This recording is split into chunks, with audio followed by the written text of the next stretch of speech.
What if I told you that one change in US foreign policy changed the definition of freedom? Not just for us, but for an entire hemisphere. Let's do a mini deep dive into the Roosevelt Corollary. In my last video, I explained how the Monroe Doctrine has been reinterpreted for over 200 years. And one of the most powerful reinterpretations of the doctrine was the Roosevelt Corollary in 1904. Here's the shift. The Monroe Doctrine was warning Europe not to colonize the Americas any further. The Roosevelt Corollary, which was somewhat of an edit to the Monroe Doctrine, said that the US had the right to intervene into any Latin American nation if it seemed unstable or deeply in debt, for the purpose of preventing European involvement in the hemisphere. That's kind of a big difference, no? So why the shift? In 1902, European powers blockaded Venezuela over unpaid debts. So the US stepped in.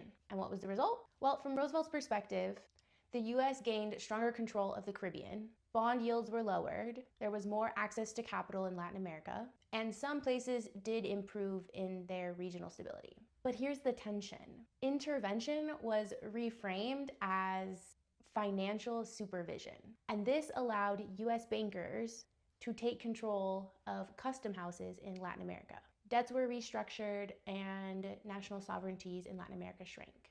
Roosevelt's corollary transformed a defensive doctrine into an aggressive justification for intervention in foreign nations. It tied public policy to private finance, it relied on coercive enforcement, and it produced long-term resentment all across Latin America. Now let's fast forward to 2025 when the US National Security Strategy is published and announces a Trump corollary, which asserts enforcement authority to prevent migration, block hostile foreign ownership, and secure supply chains. Notice the structure. Hemispheric management in the name of security and stability. Honestly, security and stability sound quite nice. So what's the problem?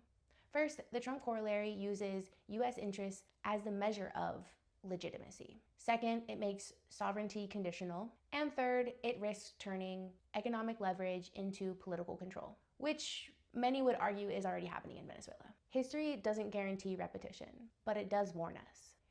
Stabilization can mask as domination, and economic intervention can erode sovereignty. We can't take a chance that somebody else takes over Venezuela that doesn't have the good of the Venezuelan people in mind.